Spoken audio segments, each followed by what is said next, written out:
भारतीयों के दिन की शुरुआत ही तेल से तले हुए नाश्ते से कई बार होती है। आजकल सुबह का पसंदीदा नाश्ता ही पूरी कचौरी है। समोसा, ब्रेड पकौड़े, जलेबी, पराठे, छोले भटूरे। रात का टाइम है, ये सब खाने की सोचिएगा भी मत सुनने के बाद या देखने के बाद। ये ऐसे पकवान हैं जिन्हें बनाने में काफ़ी मात्रा में तेल का इस्तेमाल किया जाता है। सोचिए ये सब खाने वाले भारतीय आखिर वजन को कैसे नियंत्रित कर पाएंगे। एक अनुमान के मुताबिक भारत के लोग एक वर्ष में, ध्यान से सुनिए, 21,000 करोड़ समोसे खा जाते हैं। 21,000 करोड़ समोसे 365 दिन में।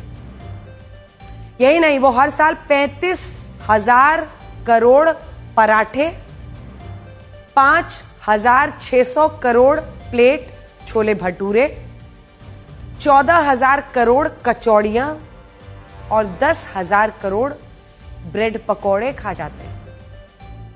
ये सारा का सारा नाश्ता भरपूर तेल में तल कर बनाया जाता है। ये आप देख ही रहे हैं, जैसे तेल के समुद्र में ये लोग डुबकियां लगा रहे हैं। समोसे हों, कचौड़ियां हों, केवल एक वक्त के नाश्ते में आप कई दिनों का खाद्य तेल कंज्यूम कर लेते हैं। 25 साल के दौरान भारत में खाद्य तेल की खपत बहुत तेजी से बढ़ी है। 94-95 में एक व्यक्ति साल भर में 7 किलो तेल खाता था। उसकी हर दिन की खपत 20 ग्राम थी, लेकिन अब एक भारतीय साल में 20 किलो से ज्यादा तेल खा लेता है, यानी हर दिन की खपत 55 ग्राम तक हो गई है। तेल की खपत बढ़ने से देश में मोटे लोगों की संख्या लगातार रफ्तार से बढ़ रही है। 1990 में 3 करोड़ भारतीय मोटापे से परेशान थे, लेकिन 24 आते आते 35 करोड़ तक ये संख्या पहुंच गई है। इसी वजह से मोटापे के खिलाफ जंग में तेल की कटौती एक बड़ा हथियार है। प्रधानमंत्री मोदी भी खान पान में तेल की 10% कमी करने पर जोर देते हैं। सोचिए, भारत के लोग रोजाना 55 ग्राम तेल खा जाते हैं, जबकि Indian council of medical research कहता है कि लोगों को एक दिन में 30 ग्राम से ज्यादा तेल नहीं खाना चाहिए। हम 55 ग्राम खा रहे हैं। इसी हिसाब से देखा जाए तो साल भर में ये मात्रा करीब 12 किलो होती है, यानी एक महीने में 1 किलो तेल। लेकिन आज एक व्यक्ति सालाना औसतन 20 किलो तेल खा रहा है एक की जगह। इसी वजह से वो मोटापे में ग्रस्त हो रहा है।